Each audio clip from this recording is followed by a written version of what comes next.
ಓ ನಮಃ ಹರಿ ಓಂ ಶುಕ್ಲಾಂಬರಧರಂ ವಿಷ್ಣುಂ ಶಶಿವರ್ಣಂ ಚತುರ್ಭುಜಂ ಪ್ರಸನ್ನವದನಂ ಧ್ಯಾಯೇತ್ ಸರ್ವವಿಘ್ನೋಪಶಾಂತಯೇ ಯೋऽन्तಃ ಪ್ರವಿಶ್ಯ ಮಮ ವಾಚಮಿಮಾಂ ಪ್ರಸುಪ್ತಾಂ ಸಂಜೀವಯೇದ್ ಅಖಿಲ ಶಕ್ತಿಧರ ಸ್ವಧಾಮ್ನಾ ಅನ್ಯಾಂಶ್ಚ ಹಸ್ತಚರಣ ಶ್ರವಣತ್ವಗಾದೀನ್ ಪ್ರಾಣಾನ್ನಮೋ ಭಗವತೆ ಪುರುಷಾಯ ತುಭ್ಯಂ ಹರಿ ಓಂ ಹರಿ ಓಂ ಹರಿ ಓಂ. ಆತ್ಮೀಯ ಬಂಧುಗಳೇ, ನಾವು ನಿನ್ನೆಯ ತನಕ 10 ಅಧ್ಯಾಯಗಳನ್ನ ಮುಗಿಸಿದ್ದೀವಿ.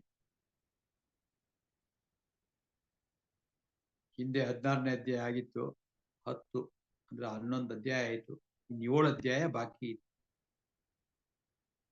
ಇವತ್ತಿಂದ 11ನೇ ಅಧ್ಯಾಯ ಪ್ರಾರಂಭ ಆಗ್ಬೇಕು. ಒಮ್ಮೆ ಸಿಂಹಾವಲೋಕನ ಮಾಡ್ಕೊಳ್ಬೇಕು ನಾವು. ಸಿಂಹಾವಲೋಕನ ಅಂತಂದ್ರೆ ಏನ್ ಗೊತ್ತಾ? ಸಿಂಹ ನಡ್ಕೊಂಡು ಹೋಗ್ತಿರುತ್ತೆ, ಯಾರೇ ಪದೇ ಮಧ್ಯೆ ಮಧ್ಯೆ ಹಿಂದೆ ತಿರುಗಿ ನೋಡ್ತಿರುತ್ತೆ, ಬೇರೆ ಯಾರ್ದು ಬತ್ತಿದ್ದಾರೆ ಏನ್ ಕಥೆ.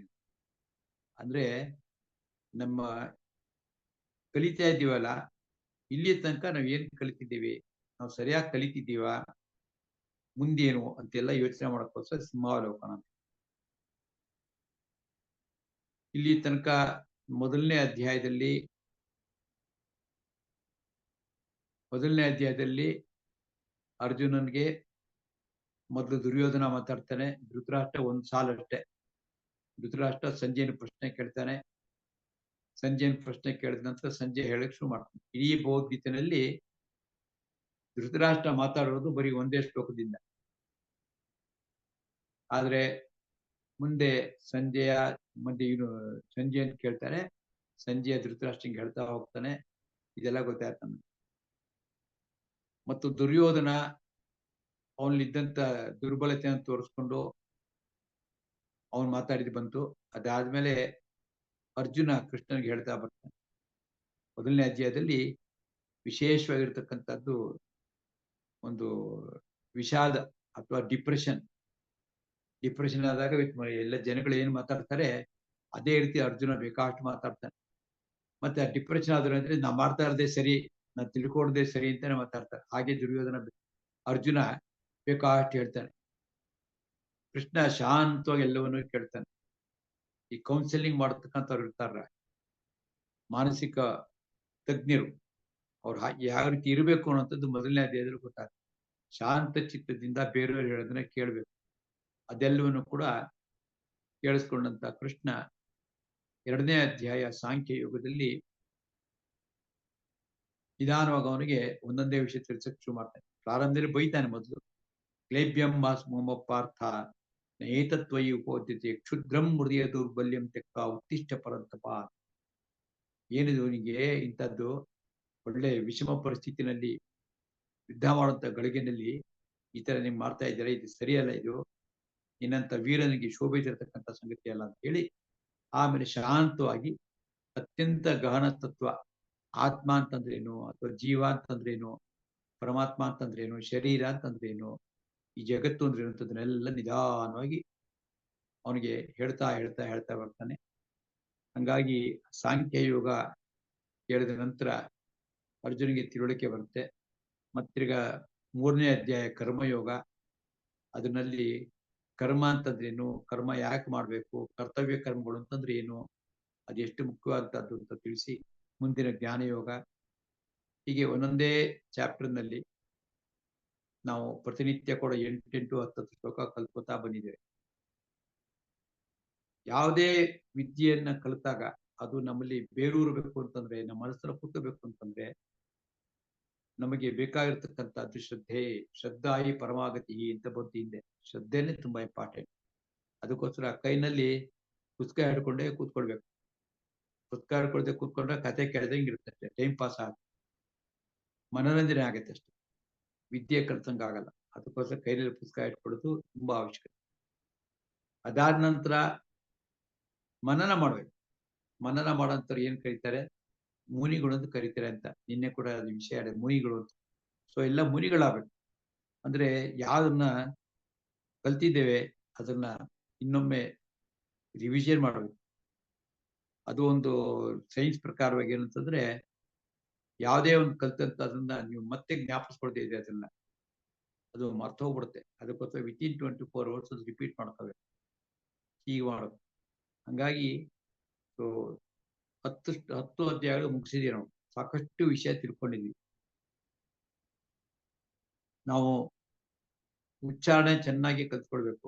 ಸ್ಪಷ್ಟವಾಗಿ ಹೇಳುವಂಥದ್ದು, ಜೋರಾಗಿ ಹೇಳುವಂಥದ್ದು, ಯಾರ್ಯಾರಿಗೆ ಸಂಗೀತ ಬರುತ್ತೆ ಅಥವಾ ಕಂಠ ಇದೆ ಅಂತವ್ರು ರಾಗವಾಗಿ ಹೇಳುವಂಥದ್ದು, ಇದೆಲ್ಲ ಕೂಡ ಕಲ್ತ್ಕೊಳ್ಬೇಕು, ಸ್ಪಷ್ಟವಾಗಿ ಹೇಳ್ಬೇಕು. ಎರಡನೇದು, ನಾವು ಹೇಳ್ತಾ ಇರುವಂಥದ್ದು ಅಲ್ಲಿ ಉಚ್ಚಾರಣೆ ದೃಷ್ಟಿಯಿಂದ ಅಲ್ಪ ಪ್ರಾಣ, ಮಹಾಪ್ರಾಣ, ದೀರ್ಘ, ಹ್ರಸ್ವ ಅಂತೆಲ್ಲ ಇರ್ತಲ್ಲ, ಅದೆಲ್ಲವೂ ಕೂಡ ಸರಿಯಾಗಿ ಹೇಳ್ಬೇಕು. ಇದನ್ನು ಕಲ್ತ್ಕೋಬೇಕು. ಅದಾದ ನಂತರ ಪದವಿಭಾಗ ಮಾಡೋದು ಚೆನ್ನಾಗಿ ಕಲ್ತ್ಕೋಬೇಕು.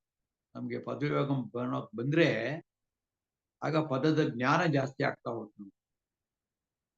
ಆಮೇಲೆ ಅಫ್ಕೋರ್ಸ್ ಅರ್ಥ ಆದ್ಮೇಲೆ ಜೀವನಕ್ಕೆ ಅನುಸಂಧಾನ ಮಾಡ್ಕೊಳ್ಳೋದು ಹೆಂಗಿತ್ತು ಅದನ್ನು ಯೋಚನೆ ಮಾಡ್ಕೊಳ್ಳಿ. ಇದಕ್ಕೆಲ್ಲ ಸ್ವಲ್ಪ ಸಮಯ ಕೊಡ್ಬೇಕು.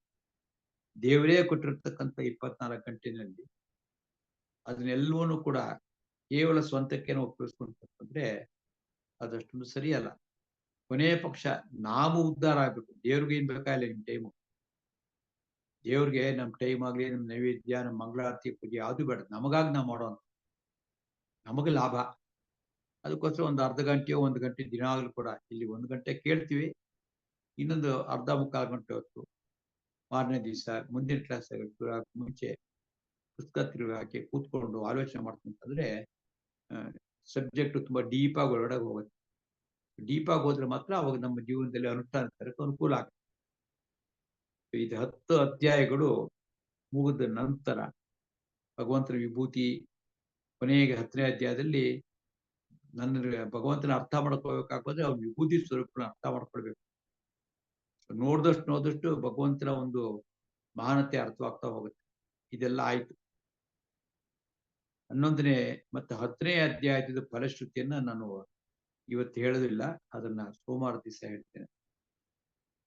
ಇವತ್ತಿಂದ 11ನೇ ಅಧ್ಯಾಯ ಶುರು ಆಗಬೇಕು. ಈ ಅಧ್ಯಾಯದಲ್ಲಿ ವಿಶೇಷ ಏನಂತಂದ್ರೆ, ಅರ್ಜುನ 9 ಅಧ್ಯಾಯಗಳಲ್ಲಿ, ಯಾಕಂದ್ರೆ ಮೊದಲನೇ ಅಧ್ಯಾಯದಲ್ಲಿ ಅವನು ಮಾತಾಡಿರೋದೇ ಅಲ್ಲ, 9 ಅಧ್ಯಾಯದಲ್ಲಿ ಭಗವಂತನ ವ್ಯಕ್ತಿತ್ವ ಏನು, ಅವನ ಅವ್ಯಕ್ತ, ಅವನು ಹೇಗೆ ಅವಿನಾಶಿ, ಅವನ ಭಗವಂತನ ಗುಣಗಳೇನೇನು, ಅವನ ಒಂದು ಶಕ್ತಿ ಏನು, ಅವನ ಮಹಾನತೆ ಏನು ಅಂತೆಲ್ಲವನ್ನೂ ಕೂಡ ಕೇಳಿದ ಅರ್ಜುನ. ಕೇಳಿದ ನಂತರ ಅವನಿಗೆ ಪೂರ್ತಿ ಈಗ ಕನ್ವಿನ್ಸ್ ಆಗ, ಹೌದು ನಾನು ಯೋಚನೆ ಮಾಡಿ ತಪ್ಪು, ಕೃಷ್ಣ ಹೇಳ್ತಾ ಇದ್ದೆ ಸರಿ ಅಂತಂದ್ಮೇಲೆ ಸಹಜ ಕುತೂಹಲ, ಇಷ್ಟೊಂದು ಯೋಗ್ಯತೆ ಇರತಕ್ಕಂಥ, ಇಷ್ಟು ಶಕ್ತಿವಂತ ಇರತಕ್ಕಂಥ, ಇಂಥ ಗುಣವಂತ ಇರತಕ್ಕಂಥ ಭಗವಂತ ಅವನ ನಿಜವಾದ ರೂಪ ಅಂದ್ರೆ ಅವನ ಬೃಹತ್ ರೂಪ ಏನು ಅಂತ ತಿಳ್ಕೊಳ್ಬೇಕು ಅಂತ ಅವನಿಗೆ ಕುತೂಹಲನೂ ಬರುತ್ತೆ ಮತ್ತೆ ಆಸೆ ಆಗುತ್ತೆ. ಅದಕ್ಕೋಸ್ಕರ ಈ ಅಧ್ಯಾಯದಲ್ಲಿ ವಿಶ್ವರೂಪ ದರ್ಶನ ಅಂತ ಇದಕ್ಕೆ ಹೆಸರು. ಭಗವಂತ ಬ್ರಹ್ಮಾಂಡದಲ್ಲಿ ಆವರಿಸ್ಕೊಂಡಿದ್ರೆ ಅವನ ರೂಪ ಎಂಥದ್ದು, ಅದು ಎಷ್ಟು ತೋರಿಸಿದ್ರು ಅದು ಕೂಡ ಕಡಿಮೆನೆ. ಅದನ್ನೇ ಹೇಳ್ತೇವೆ, ಅದು ಎಷ್ಟು ನೋಡಿದ್ರು ಕೂಡ ಅಂದ್ರೆ ನಮ್ಮ ಯೋಗ್ಯತೆಗೆ ತಕ್ಕಂತೆ ನಾವು ತಿಳ್ಕೊಳ್ಳೋ ಪ್ರಯತ್ನ ಮಾಡ್ತೀವಿ. ಅದಕ್ಕೋಸ್ಕರ ಇದಕ್ಕೆ ವಿಶ್ವರೂಪ ದರ್ಶನ ಯೋಗ ಅಂತ ಹೆಸರು. ಅಥ ಏಕಾದಶೋಧ್ಯಾಯ ವಿಶ್ವರೂಪ ದರ್ಶನ ಯೋಗ. ಅರ್ಜುನ ಉವಾಚ ಮದನುಗ್ರಹಾಯ ಪರಮಂ ಗುಹ್ಯಂ ಆಧ್ಯಾತ್ಮ ಸಂಹಿತಂ ಯತ್ವಯೋಕ್ತಂ ವಚಸ್ತೇನ ಮೋಹೋಯಂ ವಿಗತೋ ಮಮ. ಮದನುಗ್ರಹಾಯ ಅಂತಿದರಲ್ಲಿ ಮತ್ ಅನುಗ್ರಹಾಯ ಪರಮಂ, ಆಮೇಲೆ ಗುಹ್ಯಂ ಆಧ್ಯಾತ್ಮ ಸಂಹಿತಂ ಯತ್ ತ್ವಯಾ ಉಕ್ತಂ ವಚಃ ತೇನ, ವಚಃ ಪ್ಲಸ್ ತೇನ, ವಚಸ್ತೇನ ಅಂತ ಆಗುತ್ತೆ. ಮೋಹ ಅಯಂ ವಿಗತಃ ಮಮ ಈ ರೀತಿ ಪದವಿಭಾಗ. ಮತ್ ಅನುಗ್ರಹಾಯ ನನಗೆ ಅನುಗ್ರಹ ಮಾಡೋಕ್ಕೋಸ್ಕರ. ಅನುಗ್ರಹ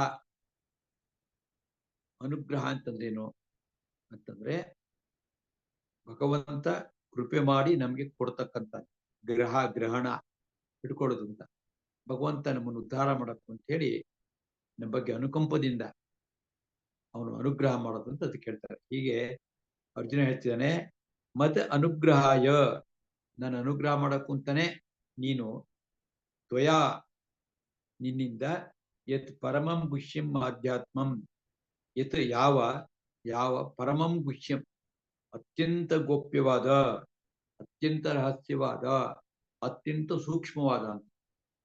ನಾವೇಂದ್ರೆ ಕನ್ನಡದಲ್ಲಿ ಗೋಪ್ಯ ಅಂದ್ರೆ ಗುಟ್ಟು, ಗುಟ್ಟೇನು ಮತ್ತು ಪ್ರಿಂಟ್ ಮಾಡಿದಾರಲ್ಲ, ಲಕ್ಷಾಂತರ ಪುಸ್ತಕ ಮತ್ತೆ ಬೇರೆ ಬೇರೆ ಭಾಷೆಗಳು ತರ್ಜುಮೆ ಆಗಿದೆ. ಗುಟ್ಟೇನಿದೆ ಅಲ್ಲಿ ಅಂತಂದ್ರೆ ಗುಟ್ಟು ಅಂತಂತಲ್ಲ, ಸೂಕ್ಷ್ಮ ಅಂತ. ಅರ್ಥ ಮಾಡ್ಕೊಳ್ಳೋದು ಕಷ್ಟ ಅನ್ನೋಕ್ಕೆ ಗೋಪ್ಯ ಅಂತ ಇನ್ನೊಂದು ಅರ್ಥ.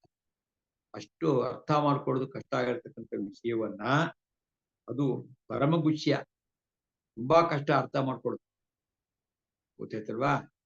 ಸೊ ಅದಕ್ಕೆ ಯಾರ್ಯಾರು ಕೇಳ್ತಾ ಇದ್ದೀರಿ, you are all blessed souls by God. ಭಗವಂತನ ಒಂದು ಕೃಪೆ ನಿಮ್ಮ ಮೇಲಿದೆ ಅಂತ ತಿಳ್ಕೊಳ್ಬೇಕು. ಯಾಕಂದ್ರೆ ಎಷ್ಟು ಜನ, ಒಂದು 4-5 ಸಾವಿರ ಜನಕ್ಕೆ ತಲುಪಿರುತ್ತೆ ಸುದ್ದಿ. ಕೇಳ್ತಾ ಇದ್ದು ಬರೀ 180-200 ಜನ ಕೇಳ್ತಿರ್ತಾರೆ, ಅಥವಾ 300 ಜನ ಕೇಳ್ತಾರೆ.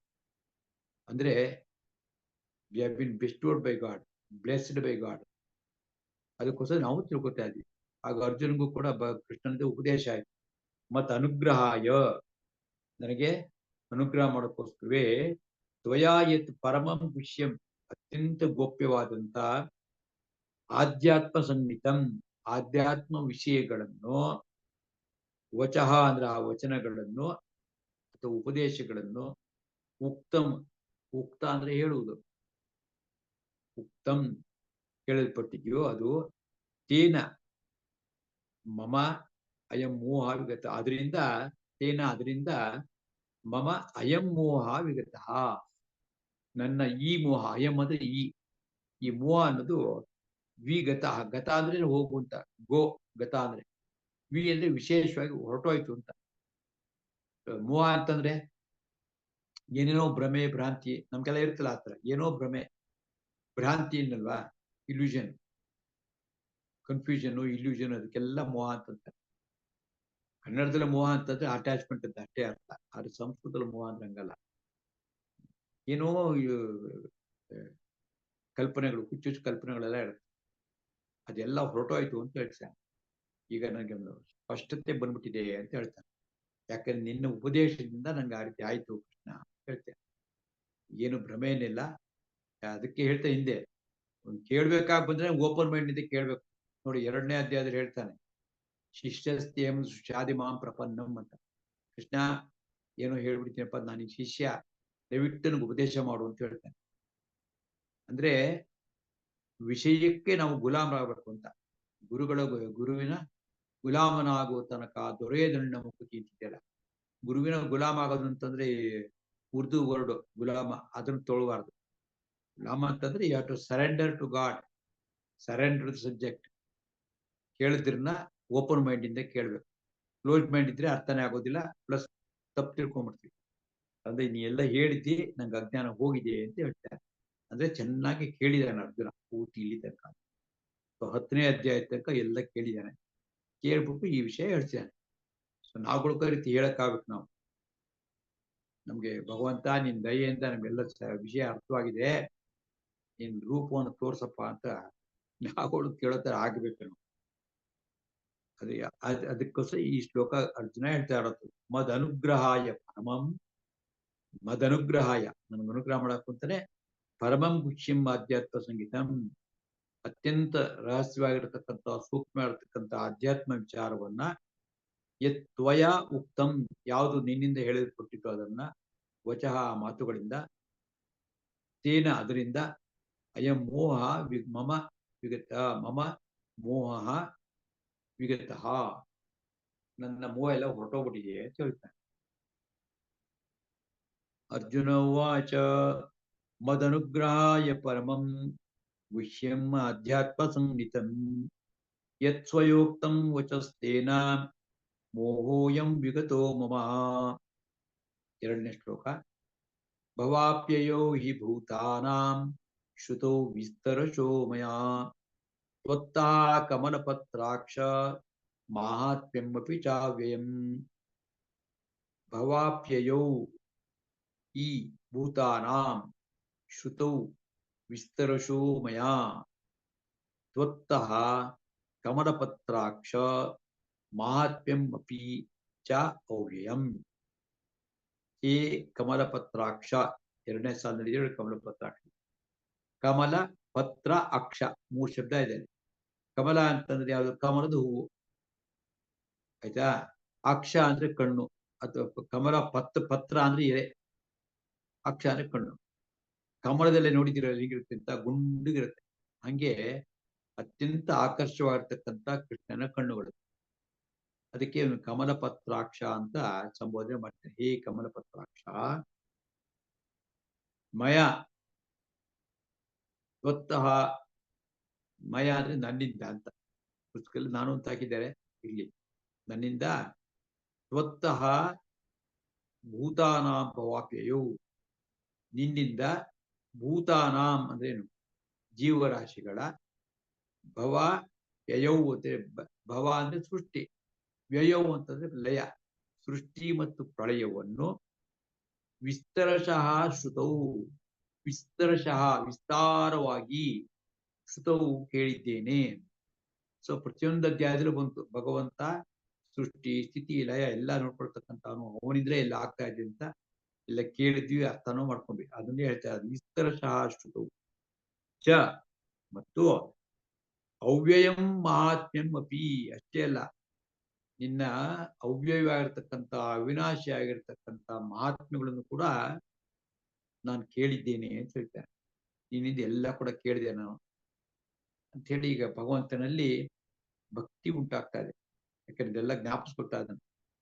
ಏ ಕಮಲಪತ್ರಾಕ್ಷ, ಮಯ ತ್ವತ್ತಃ ನಿನ್ನಿಂದ, ಭೂತಾನಾಂ ಭವಾಪ್ಯಯೌ, ಭವ ವ್ಯಯೌ ಅಂದ್ರೆ ಉತ್ಪತ್ತಿ ಮತ್ತು ಪ್ರಳಯ, ಅದನ್ನ ವಿಸ್ತರಶಃ ಶ್ರುತೌ ವಿಸ್ತಾರವಾಗಿ ಕೇಳಿದ್ದೀನಿ. ಚ ಅವ್ಯಯ ಮಹಾತ್ಮ್ಯ, ಅಷ್ಟೇ ಅಲ್ಲ, ನಿನ್ನ ಅಪಾರವಾದಂತ ಅವಿನಾಶಿಯಾಗಿರ್ತಕ್ಕಂಥ ನಿನ್ನ ಮಹತ್ವಗಳು ಕೂಡ ನಾನು ಕೇಳಿದ್ದೇನೆ. ಭವಾಪ್ಯಯೋ ಹಿ ಭೂತಾನಾಂ ಶ್ರುತೌ ವಿಸ್ತರಶೋ ಮಯಾ ತ್ವತ್ತಃ ಕಮಲಪತ್ರಾಕ್ಷ ಮಹಾತ್ಮ್ಯಂ ಅಪಿ ಚಾವ್ಯಯಂ. ಅಂದ್ರೆ ನಾವು ಮನಸ್ಸಿನಲ್ಲಿ ಸಂಸ್ಕೃತ ಕಷ್ಟ ಕಷ್ಟ ಕಷ್ಟ ಅಂತ ವರ್ಷಗಟ್ಟಲೆ ಕೇಳ್ಬಿಟ್ಟಿರ್ತೀವಿ. ಹಂಗಾಗಿ ಅನ್ಸುತ್ತೆ. ಅದಕ್ಕೋಸ್ಕರ ಕಷ್ಟ ಅಲ್ಲ, ಅದು ಸುಲಭ. ಪ್ರಯತ್ನ ಮಾಡ್ತಾ ಹೋಗ್ಬೇಕು. ಪ್ರಾರಂಭ ಅರ್ಥವಾಗಲ್ಲ, ಹೌದು, ಎಷ್ಟೋ ಇರುತ್ತೆ. ಆದ್ರೆ ಓದ್ತಾ ಹೋದ್ರೆ, ಕೇಳ್ತಾ ಹೋದ್ರೆ ಹಂಗೆ ಬಂದ್ಬಿಡುತ್ತೆ. ಮೂರನೇ ಶ್ಲೋಕ. ಏವಮೇತದ್ ಯತಃ ತ್ವಮಾತ್ಮಾನಂ ಪರಮೇಶ್ವರ ದ್ರಷ್ಟುಮಿಚ್ಛಾಮಿ ತೇ ರೂಪಂ ಐಶ್ವರ್ಯಂ ಪುರುಷೋತ್ತಮ. ಏವಂ ಏವಂ ಏತತ್ ಯಥಾ ಅಥ ತ್ವಂ ಆತ್ಮಾನಂ ಪರಮೇಶ್ವರ ದ್ರಷ್ಟುಂ ಇಚ್ಛಾಮಿ ತೇ ರೂಪಂ ಐಶ್ವರ್ಯಂ ಪುರುಷೋತ್ತಮ. ಪರಮೇಶ್ವರ, ಭಗವಂತನಿಗೆ, ಕೃಷ್ಣನಿಗೆ ಪರಮೇಶ್ವರ ಅಂತ ಅರ್ಜುನ ಹೇಳ್ತಾರೆ. ಪರಮ ಈಶ್ವರ, ಪರಮ ಅಂದ್ರೆ ಅತ್ಯಂತ ಶ್ರೇಷ್ಠವಾದಂತ ಅಬ್ಜೆಕ್ಟಿವ್ ಅದು. ಈಶ ಪ್ಲಸ್ ವರ. ಈಶ ಅಂದ್ರೆ ಒಡೆಯ, ವರ ಅಂದ್ರೆ ಮತ್ತೆ ಶ್ರೇಷ್ಠ. ಎರಡು ಕಡೆ ಪರಮ ಅಂದ್ರೂ ಶ್ರೇಷ್ಠ, ವರ ಅಂದ್ರೂ ಶ್ರೇಷ್ಠ. ಅಂತ ಒಡೆಯ ಅಂತಂದ್ರೆ ದೇವತೆಗಳಿಗೂ ಒಡೆಯ ನೀನು ಅಂತ. ದೇವತೆಗಳು ನಮ್ಗಿಂತ ತುಂಬಾ ದೊಡ್ಡವರು, ಅವ್ರಿಗಿಂತ ದೊಡ್ಡವನು ಅಂತ ಪರಮೇಶ್ವರ. ಈ ಪರಮೇಶ್ವರ, ತ್ವಂ ನೀನು, ತ್ವಂ ಆತ್ಮಾನಂ ಅಂತಿದ್ದೀರ ಅಲ್ಲಿಗೆ. ತ್ವಂ ಅಂದ್ರೆ ನೀನು, ಆತ್ಮಾನಂ ನಿನ್ನನ್ನು, ತನ್ನನ್ನು ಅಂತ. ಯಥಾ ಅರ್ಥ ಹೇಗಿದೆಯೋ ಹಾಗೆ, ಅದನ್ನ ಏತಂ ಅದು, ಏವಂ ಹೇಗಿದೆಯೋ ಹಾಗೇನೆ ಇದೆ, ಅದನ್ನ ಪುರುಷೋತ್ತಮ ತೇ ಐಶ್ವರ್ಯಂ ರೂಪಂ, ನಿನ್ನ ಅತ್ಯಂತ ಸಂಪದ್ಭರಿತವಾದಂಥ ರೂಪವನ್ನು ದ್ರಷ್ಟು ಇಚ್ಛಾಮಿ, ನೋಡಲು ಇಚ್ಛೆ ಪಡುತ್ತೇನೆ. ಸಂಪದ್ಭರಿತ ಐಶ್ವರ್ಯ ಅಂತಂದ್ರೆ ಅಂದ್ರೆ ಭಗವಾನ್ ಅಂತಂದ್ರೇನೆ ಷಡ್ಗುಣ ಐಶ್ವರ್ಯ ಸಂಪನ್ನ ಅಂತಂತ. ಷಡ್ ಗುಣ ಅಂದ್ರೆ 6 ಗುಣಗಳು, ಅದರಿಂದ ತುಂಬಿರ್ತಕ್ಕಂಥವನು, ಅದೇ ಅವನ ರೂಪ. ಜ್ಞಾನ, ಐಶ್ವರ್ಯ, ಶಕ್ತಿ, ಆಮೇಲೆ ಬಲ, ವೀರ್ಯ ಮತ್ತು ತೇಜಸ್ಸು, ಇದಿಷ್ಟು ಸೇರ್ಕೊಂಡ್ರೆ 6 ಗುಣಗಳಾಗತ್ತೆ. ಅದಕ್ಕೋಸ್ಕರ ಅವನಿಗೆ ಐಶ್ವರ್ಯಂ ರೂಪಂ, ಇಂಥ ಮಹೈಶ್ವರ್ಯದಿಂದ ಇಲ್ಲಿ ಅಂದ್ರೆ ಒಂದೊಂದು ಕೂಡ ಜ್ಞಾನ, ಅಪಾರವಂತ ಜ್ಞಾನ ಇರಬೇಕು.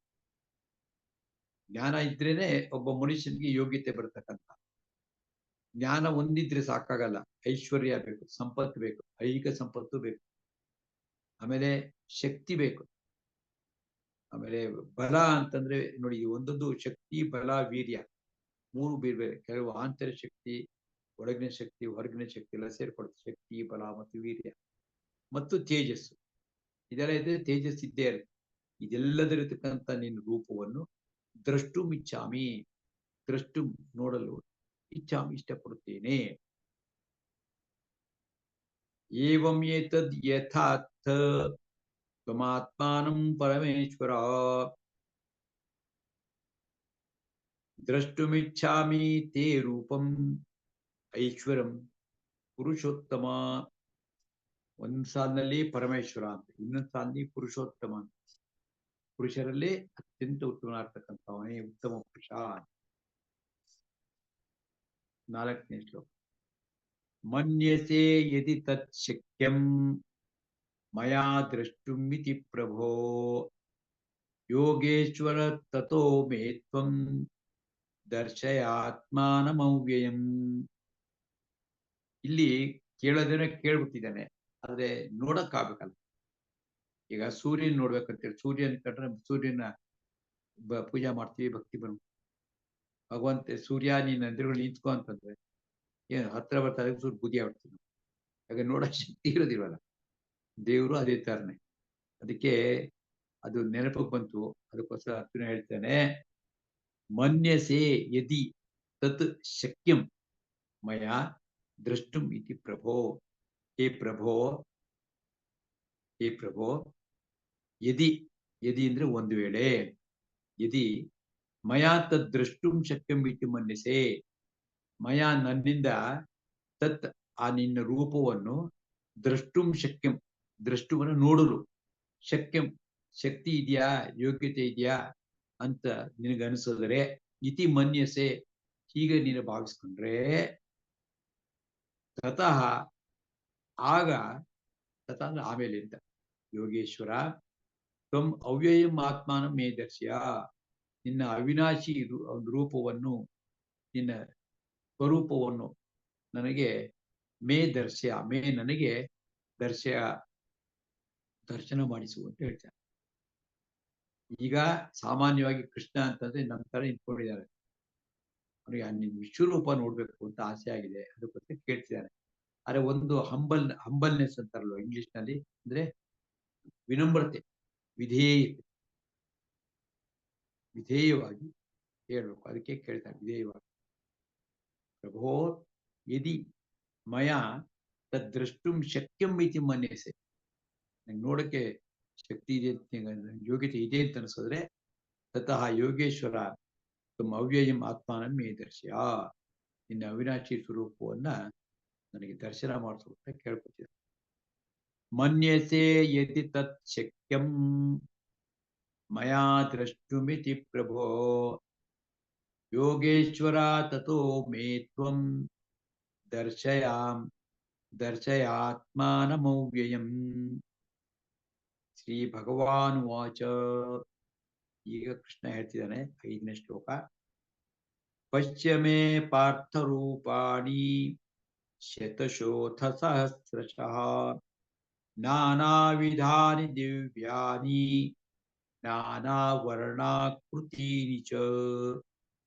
ಪಶ್ಯ ಮೇ ಪಾರ್ಥ ರೂಪಾಣಿ ಅಂದ್ರೆ ಪಾರ್ಥ, ಮೇ ರೂಪಾಣಿ ಪಶ್ಯ, ನನ್ನ ರೂಪಗಳನ್ನು, ರೂಪಾಣಿ, ರೂಪ ಅಂದ್ರೆ ಏಕವಚನ, ರೂಪಾಣಿ ಅಂದ್ರೆ ಬಹುವಚನ, ನನ್ನ ರೂಪಗಳನ್ನು ಪಶ್ಯ ನೋಡು.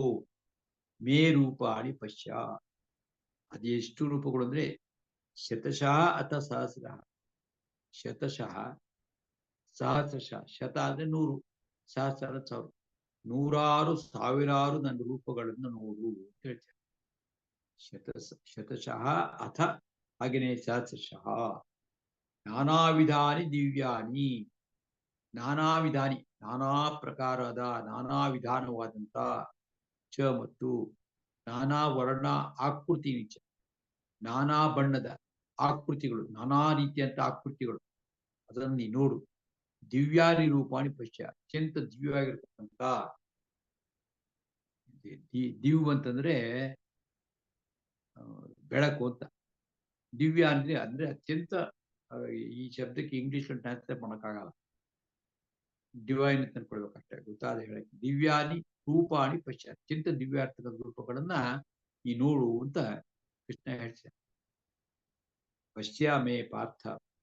ಏ ಪಾರ್ಥ, ಮೇ ರೂಪಾಣಿ ಪಶ್ಯ. ಶತಶಃ ಅಥ ಸಹಸ್ರಶಃ. ನಾನಾ ವಿಧಾನಿ ದಿವ್ಯಾನಿ, ನಾನಾ ವರ್ಣ ಆಕೃತಿ ಚ. ಲೋಕ ಹೇಳ್ತೀನಿ. ಪಶ್ಚಿಮೇ ಪಾರ್ಥ ರೂಪಾಣಿ ಶತಶೋಥ ಸಹಸ್ರಶಃ. ನಾನಾ ವಿಧಾನಿ ದಿವ್ಯಾನಿ, ನಾನಾ ವರ್ಣಾಕೃತೀನಿ ಚ. ಈಗ 6ನೇ ಶ್ಲೋಕದಿಂದ ಏನೇನ್ ನೋಡು ಅಂತ ಹೇಳ್ತಾ ಇದ್ದಾನೆ. ಏನೇನ್ ನೀನ್ ನೋಡ್ಬೇಕು ಅಂತ ಹೇಳ್ತಾರೆ. ಪಶ್ಯಾದಿತ್ಯಾನ್ ವಸೂನ್ ರುದ್ರಾನ್ ಅಶ್ವಿನೌ ಮರುತಸ್ತಥಾ. ಬಹೂನಿ ಅದೃಷ್ಟಪೂರ್ವಾಣಿ ಬಹೂನ್ಯದೃಷ್ಟಪೂರ್ವಾಣಿ ಪಶ್ಯಾಶ್ಚರ್ಯಾಣಿ ಭಾರತ. ಈ ಭಾರತ ಅಂದ್ರೆ ಭರತಪುರದಲ್ಲಿ ಹುಟ್ಟಿದಂತ ಅರ್ಜುನನೇ ನೋಡು. ಆದಿತ್ಯಾನ್ ಅಂದ್ರೆ ಆದಿತ್ಯರನ್ನು, ಬಹುವಚನ. ಆದಿತ್ಯರು ಅಂದ್ರೆ ಯಾರು ಅಂತ ಮೊನ್ನೆ ಹೋದ ಅಧ್ಯಾಯದಲ್ಲಿ ಹೇಳಿದೆ. ಯಾರವರು? ಕಶ್ಯಪರ ಹೆಂಡತಿ ಆದಂತ ಅದಿತಿ, ಆ ಅದಿತಿಯ ಮಕ್ಕಳು, ಅವ್ರಿಗೆಲ್ಲ ಆದಿತ್ಯರು ಅಂತ ಕರೀತಾರೆ. ಅವ್ರಿಗೆ ವಿಶೇಷವಾಗಿ ದ್ವಾದಶ ಆದಿತ್ಯರು ಇರ್ತಾರೆ, 12 ಜನ ಆದಿತ್ಯ. ಅವ್ರನ್ನೆಲ್ಲ ನೀ ನೋಡು. ಆದಿತ್ಯಾನ್. ವಸೂನ್ ಅಂತ, ವಸು ದೇವತೆಗಳು ಅಂತಿದ್ದಾರೆ, ಅವರನ್ನು ನೋಡು. ವಸೂನ್ ಅವರ ಅಷ್ಟ ವಸುಗಳು. ರುದ್ರಾನ್, ರುದ್ರ ಗಣಗಳು ಅಂತಿದ್ದಾರೆ, ಅವರನ್ನು ನೋಡು. ರುದ್ರಾನ್. ಅಶ್ವಿನೌ, 2 ಅಶ್ವಿನಿ ದೇವತೆಗಳು, ಅವ್ರನ್ನು ನೋಡು. ಮರುತಃ, ಮರುದ್ಗಣಗಳು. ತಥಾ ಹಾಗೇನೆ ಮರುತಃ, ಮರುದ್ಗಣಗಳು ಅಂತ ವಾಯುದೇವರಿಗೆ ಸಂಬಂಧಪಟ್ಟಂತ ಅವರು ಇದ್ದಾರೆ. ಬಹೂನಿ ಅದೃಷ್ಟ ಪೂರ್ವಾಣಿ. ಅದೃಷ್ಟ ಪೂರ್ವಾಣಿ, ಪೂರ್ವಾಣಿ ಅಂದ್ರೆ ಹಿಂದೆ, ಅದೃಷ್ಟ ನೀ ಹಿಂದೆ ಎಂದೂ ನೋಡದೆ ಇರತಕ್ಕಂತ. ಬಹೂನಿ ಅನೇಕ, ಬಹು ಅಂದ್ರೆ ತುಂಬಾ ಅಂತ ಕನ್ನಡದಲ್ಲೂ ಅದೇ ಶಬ್ದ ಬಹುನಿ. ಪಶ್ಯ ಆಶ್ಚರ್ಯಾಣಿ, ಅಥವಾ ತುಂಬಾ ಆಶ್ಚರ್ಯವಾಗಿರ್ತಕ್ಕಂಥ ಸಂಗತಿಗಳನ್ನ ಪಶ್ಯ ಅಂದ್ರೆ ನೋಡು. ಪಶ್ಯ ಅಂದ್ರೆ ನೋಡು. ಈಗ ಈ ಬಂದಾಗ ನಾವು ಒಂದಿನ ವಿಷಯ ತಿಳ್ಕೊಳ್ಬೇಕು. ಏನಪ್ಪಾ ಅಂತಂದ್ರೆ, ದೇವತೆಗಳು ಅಂತಂದ್ರೆ ಕೆಲವು ಸತ್ತಿಗೆ ಬೇರೆ ಬೇರೆ ಆರ್ಟಿಕಲ್ ಪುಸ್ತಕ ಬರ್ತಿರ್ತಾರೆ. 33 ಕೋಟಿ ದೇವತೆಗಳಿದ್ದಾರೆ. 33 ಕೋಟಿ ದೇವತೆಗಳು ಇಲ್ಲ. ಆ ಕೋಟಿ ಅನ್ನೋ ಶಬ್ದಕ್ಕೆ ಅರ್ಥ ತಪ್ಪು. ಕೋಟಿ ಅಂತಂದ್ರೆ ನಮ್ಮ ಕ್ರೋರ್ಸ್ ಅಲ್ಲ. ಮತ್ತೆ ಉಚ್ಚ ಕೋಟಿಯ ಜನರು ಅಂತ ಕನ್ನಡದ ಶಬ್ದ ಇದೆ. ಅಂದ್ರೆ ತುಂಬಾ ಶ್ರೇಷ್ಠವಾದಂತವ್ರು ಅಂತ ಅಷ್ಟೇ. ತುಂಬಾ ಶ್ರೇಷ್ಠವಾದಂತವ್ರು ಅಂದ್ರೆ ಅವ್ರಿಗೆ ಕೋಟಿ ಅನ್ನೋ ಶಬ್ದ ಹೇಳ್ತಾರೆ. ಕೋಟೇಶ್ವರ ರಾವ್ ಅಂತ ಇರ್ತಾರೆ, ಇಟ್ಕೊಳ್ತಾರಲ್ಲ, ಅಲ್ಲಿಂದ ಬಂದಿರೋದು. ಕೋಟಿ ಅಂದ್ರೆ ಉತ್ತಮ ಅಂತ, ಅತ್ಯಂತ ಶ್ರೇಷ್ಠವಾದಂತವ್ರು. ಅಂತವ್ರು ಇರತಕ್ಕಂಥದ್ದು ಕೇವಲ 33 ಜನ.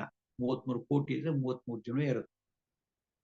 ಯಾರ್ಯಾರವರು ಅಂತಂದ್ರೆ, ಮೊದಲನೇದಾಗಿ ಆದಿತ್ಯರು, ದ್ವಾದಶಾದಿತ್ಯರು ಅಂತಾನೆ ಕರೀತಾರೆ, 12 ಜನ ಆದಿತ್ಯ. ಆಮೇಲೆ 8 ಜನ ವಸುದೇವತೆಗಳು. ಹೋದ ಅಧ್ಯಾಯಕ್ಕೆ ಬಂದಾಗ ಹೇಳಿದ್ದೆ ಇದೆಲ್ಲ. 8 ಜನ ವಸುದೇವತೆಗಳು. ಅವರು ಎಷ್ಟಾಯ್ತು? 12 ಅಲ್ಲ, 12 × 20 ಆಯ್ತು. ಆಮೇಲೆ ಏಕಾದಶ ರುದ್ರರು. ಆ ರುದ್ರರಲ್ಲಿ ಶಂಕರ ಒಬ್ಬ. ನಮ್ಮ ಈಶ್ವರನ ಏನ್ ಪೂಜೆ ಮಾಡ್ತೀವಿ ಅವರೊಬ್ರು. ರುದ್ರರು ಏಕಾದಶ 11. ಎಷ್ಟಾಯ್ತು? 31 ಆಯ್ತು. ಆಮೇಲೆ ಅಶ್ವಿನವ್ ಅಂದ್ರೆ 2 ಅಶ್ವಿನಿ ದೇವತೆಗಳು. ನಿವೃತ್ತಿ ಮತ್ತು ಇನ್ನೊಬ್ಬರಿದ್ದಾರೆ, ಇಬ್ರು ಅಶ್ವಿನಿ ದೇವತೆ, ಒಟ್ಟು 33. ಅದಲ್ಲದೆ ಮರುದ್ಗಣಗಳು ಅಂತ ಒಂದು ದೇವತೆಗಳಿದ್ದಾರೆ, ಅವರು 49 ಜನ ಇದ್ದಾರೆ. ಆ ಗಣಗಳನ್ನ ತಥಾ ಮರುತಃ ತಥಾ ಇವರನ್ನೆಲ್ಲ ಕೂಡ ಬಹುನಿ ಅದೃಷ್ಟ ಪೂರ್ವಾಣಿ, ನೀ ಹಿಂದೆ ಯಾರನ್ನೂ ನೋಡದೇ ಇರತಕ್ಕಂತ ಅವ್ರಿಗೆ ತುಂಬಾ ಜನನ್ನ ಆ ಆಶ್ಚರ್ಯಗಳ ಪಶ್ಯ ನೋಡು, ಆಶ್ಚರ್ಯ ಈ ಆಶ್ಚರ್ಯಗಳನ್ನ ಪಶ್ಯ ನೀ ನೋಡು ಅಂತ ಹೇಳ್ತಾರೆ. ಪಶ್ಯಾದಿತ್ಯಾನ್ ವಸುನ್ ರುದ್ರಾನ್ ಅಶ್ವಿನೋ ಮರುತಸ್ತಥಾ ಬಹೂನಿ ಅದೃಷ್ಟ ಪೂರ್ವಾಣಿ ಪಶ್ಯಾಶ್ಚರ್ಯಾಣಿ ಭಾರತ.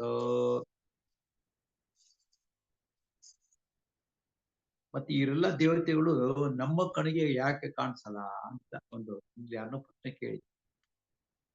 ಯಾಕೆ ಅಂತಂದ್ರೆ ಯಾಕೆ ಕಾಣಿಸಲ್ಲ ಅಂತಂದ್ರೆ ಅಥವಾ ಏನೋ ಬರೀ ಸುಮ್ಮನೆ ನಂಬಲಿ ಅಂತ ಕತೆ ಹೇಳ್ತಾರೆ ಅಂತ ಆ ರೀತಿ ಒಂದು ಇತ್ತು ನನ್ನ ಮುಂದೆ.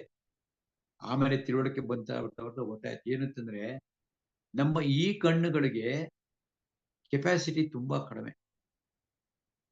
ಏನೋ ಇಲ್ಲಿಂದ ಒಂದು 20 ಅಡಿ ದೂರದಲ್ಲಿದ್ರೆ ನೋಡ್ತೀವಿ, ಅರ್ಧ ಮೈಲಿ ದೂರದಲ್ಲಿ ಏನ್ ಕಾಣಿಸುತ್ತೆ? ಏನು ಕಾಣಿಸೋದೇ ಇಲ್ಲ. ಅಥವಾ ಕಣ್ಣು ಬಹಳ ಹತ್ತದೊಂದಿಗೆ ಇಟ್ಕೊಂಡ್ರೆ ಅದು ಕಾಣಿಸುತ್ತೆ. ಸೊ ಇದಕ್ಕೆ ಒಂದು ಇತಿ ಮತ್ತು ಮಿತಿ ಅಂತಿದೆ ಕಣ್ಣಿಗೆ, ಇದಕ್ಕೆ ಗೊತ್ತಾಗಲ್ಲ. ಮತ್ತೆ ಹಂಗಾರೆ ಇದೇ ಹೆಂಗ್ ಹೇಳ್ತೀರಾ ಅಂತಂದ್ರೆ, ಕಣ್ಣಿಗೆ ಕಾಣದೇ ಇರುವಂತಹದ್ದು ಅವ್ಯಕ್ತವಾಗಿರ್ತಕ್ಕಂಥದ್ದು ಬೇಕಾದಷ್ಟಿದೆ. ಕಣ್ಣಿಗೆ ಕಾಣಿಸಲ್ಲ, ಬಟ್ ಇದೆ. ಉದಾಹರಣೆಗೆ ನಮ್ಮಲ್ಲಿ ಟಿವಿ ಬರ್ತೀವಿ, ಅದು ಎಷ್ಟು ಚಾನಲ್? 100, 200, 300, 500 ಚಾನಲ್ ಬೇಕಾದ್ರೆ ಬರ್ತದೆ. ಆ 500 ಚಾನಲ್ ಬರ್ತಕ್ಕಂಥ ವೈಬ್ರೇಷನ್ಸ್ ಏನಿದೆ ನಮ್ಮ ಹಾಲಿನಲ್ಲಿ ರೂಮ್ನಲ್ಲಿ ಇದ್ದೇ ಇರ್ತಾರೆ. ವೈಬ್ರೇಷನ್ಸ್ ಕಣ್ಣಿಗೆ ಕಾಣಿಸ್ತದೆ. ಟಿವಿ ಹಾಕ್ಬಾರ್ದು, ನೀವು ಟ್ಯೂನ್ ಮಾಡಿದಾಗ ಗೊತ್ತಾಗ್ತದೆ. ಅಲ್ಲಿ ತನಕ ಗೊತ್ತಾಗ ಇದೆ ಅಲ್ವಾ? ಇದೆ, ಗೊತ್ತಾಗ. ಹಂಗೆ ಅಲ್ಟ್ರಾ ವೈಲೆಟ್ ರೇಸ್ ಇದೆ, ಕಣ್ಣಿಗೆ ಕಾಣಿಸ್ತದೆ, ಇದೆ. ಅಥವಾ ಬೇಕಾದ ಸಂಗತಿ ಇದೆ, ಕಣ್ಣಿಗೆ ಕಾಣಿಸಲ್ಲ. ಈ ವಾಯು, ಗಾಳಿ ಕಣ್ಣಿಗೆ ಕಾಣಿಸಲ್ಲ, ಬಟ್ ಇಂದ್ರಿಯ ಗೋಚರ. ಈ ಚರ್ಮ ಗೊತ್ತಾಗ. ಅದು ಈ ವೇವ್ಸ್ ಎಲ್ಲ ಹೇಳಿದ್ರೆ, ಇದು ಮೊಬೈಲ್ ಫೋನ್ದು ನಮ್ಗೆ ಅಮೆರಿಕದಿಂದ ಫೋನ್ ಮಾಡಿದ್ರೆ ಸೆಕೆಂಡು ಅಲ್ಲ, ತಕ್ಷಣ ಬಂದ್ಬಿಡುತ್ತೆ. ತಕ್ಷಣ ಗೊತ್ತಾಗುತ್ತೆ, ಕಣ್ಣಿಗೆ ಕಾಣಿಸುತ್ತೆ ಆ ವೇವ್ಸ್, ಎಲೆಕ್ಟ್ರೋಮ್ಯಾಗ್ನೆಟಿಕ್ ವೇವ್ಸ್. ಆ ತರ ಇದಕ್ಕಿಂತ ಇನ್ನೊಂದು ಬೇರೆ ರೀತಿಯಲ್ಲಿರತಕ್ಕಂಥ ಆ ಶಕ್ತಿ ಇದೆ ನಮ್ಮ ಈ ಜಡ ಕಣ್ಣಿಗೆ ಕಾಣಿಸೋದಿಲ್ಲ. ಜ್ಞಾನಿಗಳಾದಂಗೆ ಆ ನಮ್ಮ 3ನೇ ಕಣ್ಣು ಒಳಗಣ್ಣು ಏನಿದೆ ಅದರಿಂದ ಕಾಣಿಸಕ್ ಶುರು ಆಗುತ್ತೆ, ಪರಿಚಯ ಆಗ್ತಾರೆ, ಮಾತುಕತೆ ನಡೆಸ್ತಾರೆ, ಎಲ್ಲ ಆಗುತ್ತೆ ಭಕ್ತರಿಗೆ. ಅದಕ್ಕೆ ಈ ದೇವತೆಗಳೆಲ್ಲ ಎಲ್ಲರೂ ತೋರಿಸ್ತೀನಿ ನೋಡು ಅಂತ ಹೇಳ್ತೇನೆ. 7ನೇ ಶ್ಲೋಕ. ಏಕಸ್ಥಂ ಜಗತ್ ಕೃಷ್ಣಂ ಪಶ್ಚಾದ್ಯ ಸಚರಾಚರಂ ಮಮ ದೇಹಿ ಗುಡಾಕೇಶ ಯಚ್ಚ ಅನ್ಯ ದ್ರಷ್ಟುಮಿಚ್ಛಸಿ. ಇಹ ಏಕಃ, ಇಹ ಏಕಸ್ಥಂ, ಏಕಸ್ಥಂ ಅಂತಿದ್ದೀರಲ್ಲಿ, ಇಹ ಪ್ಲಸ್ ಏಕಸ್ಥಂ. ಇಹ ಅಂದ್ರೆ ಇಲ್ಲಿ, ಈ ಲೋಕದಲ್ಲಿ ಅಂತ. ಏಕಸ್ಥಂ ಒಂದೇ ಕಡೆಗೆ. ಯಾಕಂದ್ರೆ ಇಡೀ ಬ್ರಹ್ಮಾಂಡವನ್ನು ಒಂದೇ ಕಡೆ ಚಿಕ್ಕದಾಗಿ ತೋರಿಸ್ಬೇಕಲ್ಲ, ಟಿವಿ ತೋರಿಸ್ಬೇಕು. ಇವಾಗ ಇಹ ಏಕಸ್ಥಂ ಜಗತ್ ಕೃತ್ಸ್ನಂ, ಕೃತ್ಸ್ನಂ ಅಂತ ಸುಮಾರು ಶಬ್ದ ಬಂದಿದೆ. ಸಮಗ್ರವಾಗಿ, ಟೋಟಲಿ ಅಂತ, ಎಲ್ಲ ಅಂತ, ಸಮಸ್ತ ಜಗತ್ತನ್ನು ಕೂಡ ಪಶ್ಯ ನೋಡು. ಈಗ ನೋಡು, ಇಡೀ ಜಗತ್ತಿನ ಕಣ್ಮುಂದೆ ತೋರಿಸ್ತೀನಿ. ಅದು ಏನು ಯಾವ ರೀತಿ ತೋರಿಸ್ತೋ ನಮ್ಗಂತೂ ಅರ್ಥವಾಗಲ್ಲ. ನಮ್ಗೆ ಎಷ್ಟು ಅರ್ಥ ಆಯ್ತೋ ಅಷ್ಟು ನಾವು ನೋಡ್ಬೇಕಷ್ಟೆ. ಯಾಕಂದ್ರೆ ಇಡೀ ಈಗ ನಾವೊಂದು ಹಿಮಾಲಯ ಪರ್ವತ ಇದೆ, ಹಿಮಾಲಯ ಪರ್ವತನ ನಾವು ನೋಡಿದೀವಿ ಅಂತ ನಾವು ಇಷ್ಟು ನೋಡಿರ್ತೀವಿ. ಹೀಗೊಂದು ಅರ್ಧ ಮೈಲಿ ನೋಡಿರ್ತೀವಿ. ಊರಿಗೆ ಬಂದು ಜಮಾ ಮಾಡ್ಕೊತೀವಿ, ನಾವು ಹಿಮಾಲಯ ನೋಡ್ಬಿಟ್ಟೆ. ನಾವು ಹಿಮಾಲಯ ಅಲ್ರಿ 4000 ಮೈಲಿ ಉದ್ದ ಇದೆ, ಒಟ್ಟಿಗೆ ನೋಡೋಕ್ ಆಗ್ತಾನೆ. ಟಿವಿ ಬೇಕಾದ್ರೆ ನೋಡ್ಬೋದು ಅಷ್ಟೇ, ಪ್ರತ್ಯಕ್ಷ ನೋಡೋಕ್ ನಮ್ ಕೈಲಿ ಆಗಲ್ಲ.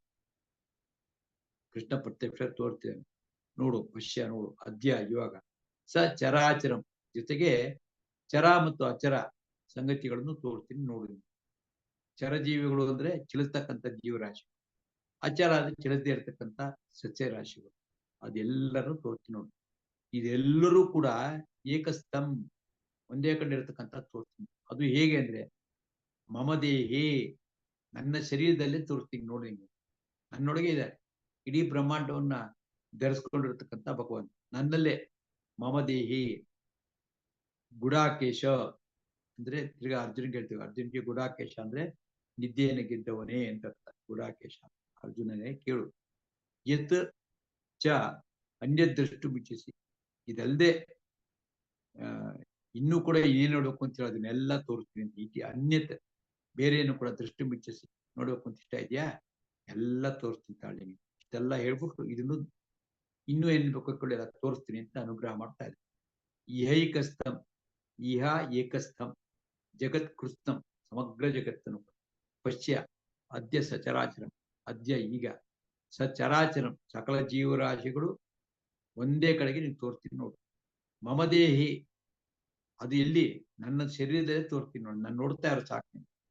ಗುಡಾಕೇಶ ಯತ್ ಚ ಅನ್ಯ ದೃಷ್ಟಿ, ಇದಲ್ಲದೆ ಇನ್ನೂ ಏನ್ ಹೇಳ್ಬೇಕು ಅಂತ ಹೇಳು, ಅದನ್ನು ತೋರಿಸ್ತೀನಿ ಅಂತ ಹೇಳ್ತಾರೆ. ಯತ್ ಅನ್ಯ ದೃಷ್ಟು ಮಿಚ್ಛಸಿ, ಅದನ್ನು ನೋಡಿ ಹೇಳ್ತೀನಿ. ಏಕಸ್ಥಂ ಜಗತ್ ಕೃತ್ಸ್ನಂ ಪಶ್ಯಾದ್ಯ ಸಚರಾಚರಂ ಮಮ ದೇಹೇ ಗುಡಾಕೇಶ ಯಚ್ಚಾನ್ಯದ್ ದ್ರಷ್ಟುಮಿಚ್ಛಸಿ. 8ನೇ ಶ್ಲೋಕ. ನತು ಮಾಂ ಶಕ್ಯಸೆ ದ್ರಷ್ಟುಂ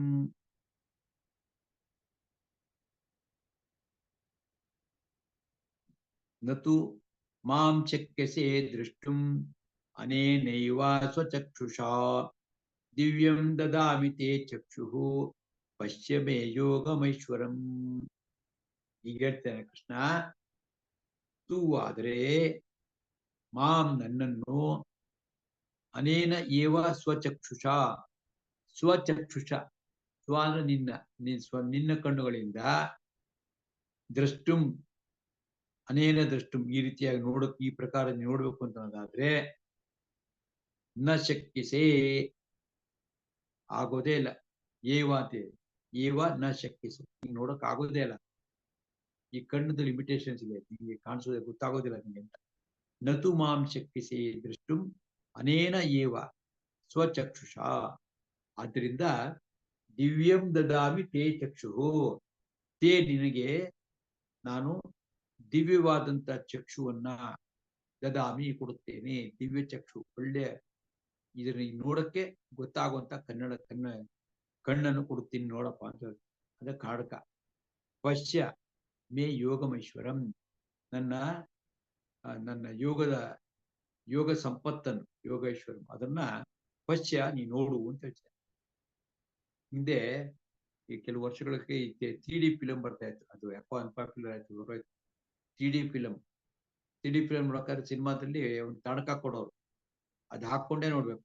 ಅದು ಹಾಕೊಂಡ್ರೆ 3D ಎಫೆಕ್ಟ್ ಇಲ್ಲದೆ ಬ್ಲರ್ ಆಗಿ ಕಾಣಿಸ್ತಿತ್ತು. ಆತರ ಇನ್ನು ನೋಡ್ಬೇಕು ಅಂತಂದ್ರೆ ವಿಶೇಷವಂತ ಒಂದು ಅನುಗ್ರಹ ಪೂರ್ವಕ ಒಂದು ಕಣ್ಣನ್ನು ಕೊಡ್ಬೇಕು ಅರ್ಜುನಂಗೆ. ಅದು ಕೊಡ್ತೀನಿ, ಅದರಿಂದ ನೀ ನೋಡಪ್ಪ ಅಂತ ಅನುಗ್ರಹ ಮಾಡಿದ್ದಾರೆ ಕೃಷ್ಣ. ನತು ಮಾಂ ಶಕ್ಯಸೆ ದೃಷ್ಟುಂ ಅನೇನ ಏವ ಸ್ವಚಕ್ಷುಷ, ಅನೇನೈವ ಸ್ವಚಕ್ಷು ದಿವ್ಯಂ ದದಾಮಿ ತೇ ಚಕ್ಷು ಪಶ್ಯ ಮೇ ಯೋಗಮೈಶ್ವರಂ. ನತು ಮಾಂ ಶಕ್ಯಸೆ ದೃಷ್ಟುಂ ಅನೇನೈವ ಸ್ವಚಕ್ಷುಷಾ ದಿವ್ಯಂ ದದಾಮಿ ತೇ ಚಕ್ಷು ಪಶ್ಯ ಮೇ ಯೋಗಮೈಶ್ವರಂ. 8 ಶ್ಲೋಕ ಆಯ್ತು. 9ನೇ ಶ್ಲೋಕದಲ್ಲಿ ಸಂಜಯ ಹೇಳ್ತಾ ಇದ್ದಾನೆ ಧೃತರಾಷ್ಟ್ರನಿಗೆ. ಸಂಜಯ ಉವಾಚ ಏವಮುಕ್ತ್ವಾ ತತೋ ರಾಜನ್ ಮಹಾಯೋಗೇಶ್ವರೋ ಹರಿಃ ದರ್ಶಯಾಮಾಸ ಪಾರ್ಥಾಯ ಪರಮಂ ರೂಪಮೈಶ್ವರಂ. ಏವಂ ಉಕ್ತ್ವಾ ತತಃ ರಾಜನ್ ಮಹಾಯೋಗೇಶ್ವರೋ ಹರಿಃ. ಹೇ ರಾಜನ್, ಸಂಜಯ ಹೇಳ್ತಾ ಇದ್ದಾರೆ ಧೃತರಾಷ್ಟ್ರನ್ಗೆ, ಹೇ ರಾಜನೇ, ಮಹಾಯೋಗೇಶ್ವರೋ ಹರಿಃ, ಮಹಾಯೋಗೇಶ್ವರಾದಂತ ಶ್ರೀಹರಿ ಇದನಲ್ಲ ಅವನು. ಏವ ಮುಕ್ತ, ಈ ರೀತಿಯಾಗಿ ಹೇಳಿ, ತತಃ ಆಮೇಲೆ ಪಾರ್ಥಾಯ ಪರಮಂ ಐಶ್ವರ್ಯಂ ರೂಪಂ ದರ್ಶಯಾಮಾಸ, ಪ್ರಾರ್ಥನೆಗಾಗಿ ಅವನಿಗೋಸ್ಕರವೇ ಪರಮ ಐಶ್ವರ್ಯ ರೂಪವನ್ನ ದರ್ಶಯಾಮಾಸ ತೋರಿಸಿದನು. ರಾಜನ್ ಮಹಾಯೋಗೇಶ್ವರ ಹರಿಹಿ ಏವ ಮುಕ್ತ ಈ ರೀತಿಯಾಗಿ ಹೇಳಿ, ತತಃ ನಂತರ ಪಾರ್ಥಾಯ ಅರ್ಜುನನಿಗೋಸ್ಕರವೇ ಪರಮಂ ಐಶ್ವರ್ಯಂ ರೂಪಂ ದರ್ಶಯಾಮಾಸ, ತನ್ನೊಂದು ಶ್ರೇಷ್ಠವಾಗಿರತಕ್ಕಂಥ ಸಂಪದ್ಭರಿತವಾದ ರೂಪವನ್ನು ತೋರಿಸಿದನು ಅಂತ ಹೇಳ್ತಾರೆ 9ನೇ ಶ್ಲೋಕದಲ್ಲಿ. ಮುಂದಿನ 10ನೇ ಶ್ಲೋಕದಿಂದ ಭಗವಂತನ ಒಂದು ಏನು ವಿಶ್ವರೂಪ ದರ್ಶನದ ವಿವರಣೆ ಇದೆ, ಅದನ್ನ ಆಮೇಲೆ ತಿಳ್ಕೊಳ್ಳೋಣ ನಾವು ಮುಂದಿನ ತರಗತಿಯಲ್ಲಿ. ಅದಕ್ಕೆ ಮುಂಚೆ ಈಗ ಎಲ್ಲ ಕೂಡ 9 ಶ್ಲೋಕವನ್ನು ಕೂಡ ನಾನು ಹೇಳೋಣ ಅಲ್ಲಿಂದ. ಅದಾದ ನಂತರ ಹೇಳಕ್ ಮುಂಚೆ ಒಂದು ಸೂಚನೆ ಇದೆ, ಪ್ರತಿ ವಾರದ ಹೇಳ್ತೀನಿ, ಈಗ ಹೇಳ್ತಾ ಇದ್ದೀನಿ ಅಂತಂದ್ರೆ, ನಾಳೆ ಶುಕ್ರವಾರ ಭಾರತ ಧರ್ಮಭೂಮಿ ಯಾಕೆ, ಅದಕ್ಕೆ ಧರ್ಮಭೂಮಿ ಅಂತ ಯಾಕೆ ಕರೀತಾರೆ ಅಥವಾ ಪುಣ್ಯಭೂಮಿ ಅಂತ ಯಾಕೆ ಕರೀತಾರೆ ಅದ್ರ ಬಗ್ಗೆ ಪ್ರಮೋದ್ ಅವರು ಮಾತಾಡ್ತಾರೆ. ಅದಕ್ಕೋಸ್ಕರ ಎಲ್ಲ ದೇಶಭಕ್ತರು, ದೈವ ಭಕ್ತರು ವಿಶೇಷವಾಗಿ ಎಷ್ಟೋ ಜನ ಕಂಪೇರ್ ಮಾಡ್ತಿರ್ತಾರೆ, ನೋಡಿ ಇದೆಲ್ಲ ಕೂಡ ನಾವೇ ಕೇಳ್ತಾ ಇರ್ತೀವಿ, ಚಿಕ್ಕವ್ರು ಕೇಳ್ಬೇಕು, ಕೇಳಿ ಬಹಳ ಒಳ್ಳೇದು ಎಲ್ಲರೂ ಹೇಳ್ತಿರ್ತೀವಿ. ಹಂಗಾಗಿ ಮನೆಯಲ್ಲಿರ್ತಕ್ಕಂಥದ್ದು ಎಲ್ಲರೂ ಸೇರಿಸಿ ಒಟ್ಟಿಗೆ ಕೂತ್ಕೊಂಡು ಕೇಳೋ ತರ ಮಾಡಿ, ನಿಮ್ಮ ಪ್ರಭಾವವನ್ನು ಉಪಯೋಗಿಸಿ ನಿಮ್ಮ ಗ್ರೂಪ್ಗಳೆಲ್ಲ ಹಾಕಿ ಎಲ್ಲರೂ ಈ ಕಾರ್ಯಕ್ರಮಕ್ಕೆ ಬರೋ ತರ ಮಾಡೋದನ್ನ ಕಾರ್ಯಕ್ರಮ ಯಶಸ್ವಿ ಆಗುತ್ತೆ. ಅದೊಂದು ಒಂದು ಸೂಚನೆ ಇದೆ. ಮತ್ತೆ ನಾವು ಸೋಮವಾರದಿಂದ ಮುಂದಕ್ಕೆ ಹೋಗೋಣ. ಈಗ ಇಷ್ಟು ಶ್ಲೋಕಗಳನ್ನ ಹೇಳೋಣ ಒಂದ್ಸತಿಗೆ. ಹೇಳೋಂಥವ್ರು ಅನ್ಮ್ಯೂಟ್ ಮಾಡ್ಕೊಂಡಿದ್ದೀರಾ? ಯಾರು ಹೇಳ್ಕೊಡೋದು?